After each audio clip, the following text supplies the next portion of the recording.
Eu sou a ressurreição e a vida. Quem crer em mim, ainda que esteja morto, viverá.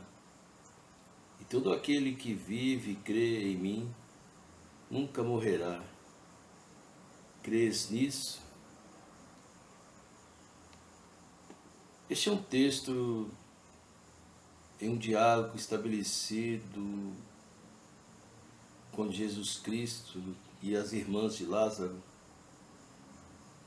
mais precisamente no versículo 25 e 26 do capítulo 11,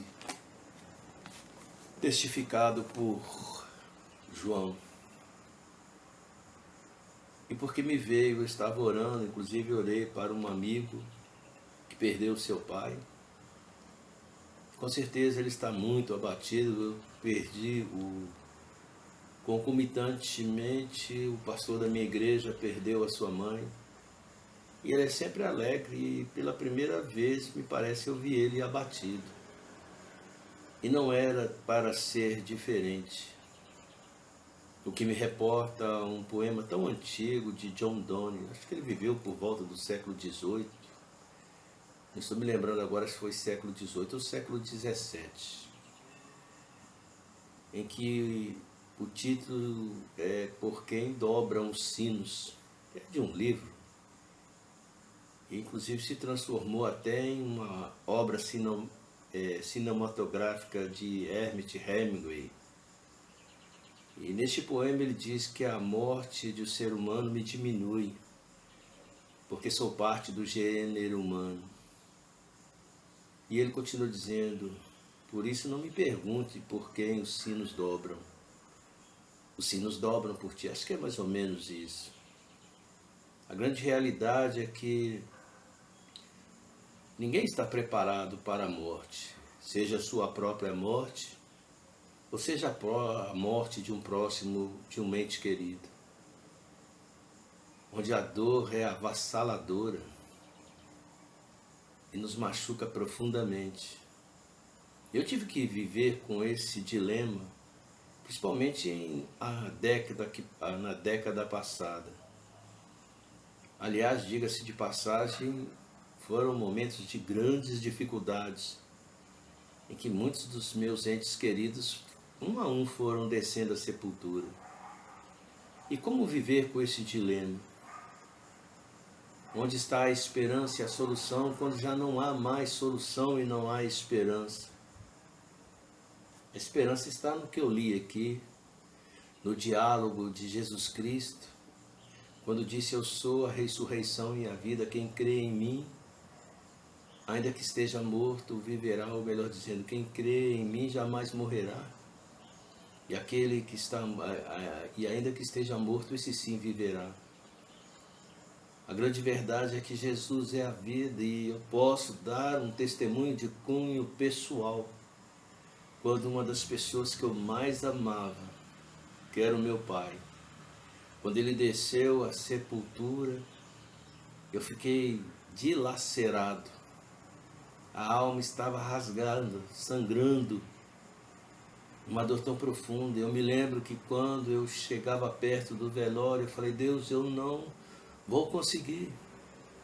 Mas veio um sentimento antagônico a toda dor, toda angústia que eu estava sentindo, me trazendo uma paz tão grande, algo tão paradoxal. Era o amor de Deus que começou a mesclar no meu espírito e na minha alma. É Deus mostrando a sua vida, reconfortando o meu coração. Não foi diferente com os meus irmãos ou amigos. E por que então, depois da oração da manhã, eu me volto com essa mensagem? É porque a morte é algo inevitável.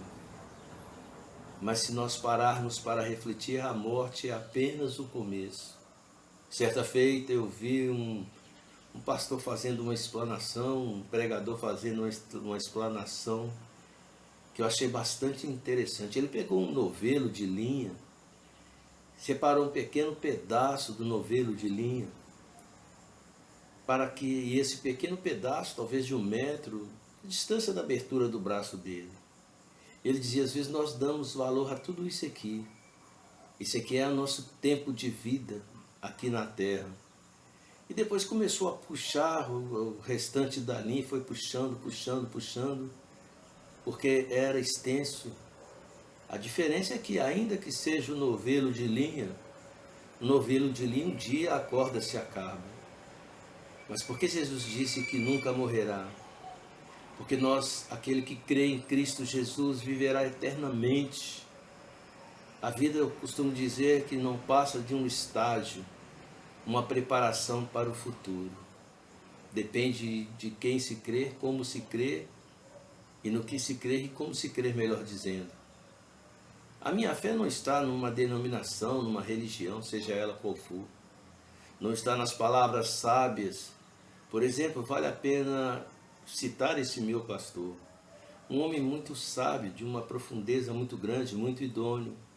Mas nesse momento, talvez uma simples palavra de uma pessoa simples, trazida pelo Espírito Santo, e eu tenho certeza que isso sucedeu a ele, vai dar a ele força para ele continuar a sua caminhada, porque ele sabe que nós precisamos dele.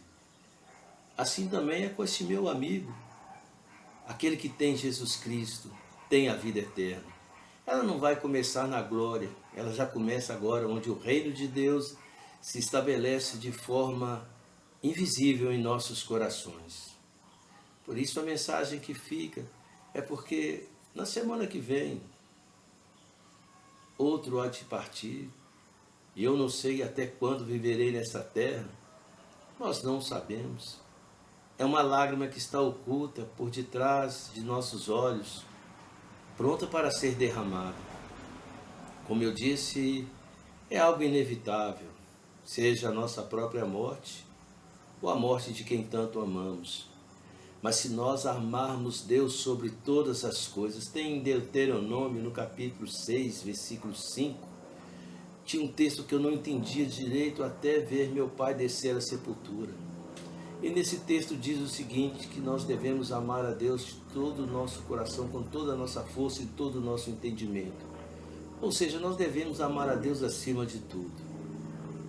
A princípio, na minha ignorância, eu pensava ser um tanto egoísta. Mas hoje eu entendo que Jesus é a rocha, é o castelo forte onde nós podemos nos assegurar. E aquele que está firmado na rocha, como também nós podemos ler no livro de Mateus, no capítulo 7, quando sopram os ventos, quando desce a chuva, quando correm os rios, a nossa casa estará firme nesta rocha. E esse é o propósito daquele que coloca Deus sobre todas as coisas e deposita sua confiança e seu amor em Cristo Jesus. Porque para aquele que ama Cristo Jesus, a morte é só apenas uma porta que nos leva a um mundo melhor. Bendito seja o teu santo nome, ó meu Deus e meu Rei, doce Deus das mãos furadas, Jesus Cristo.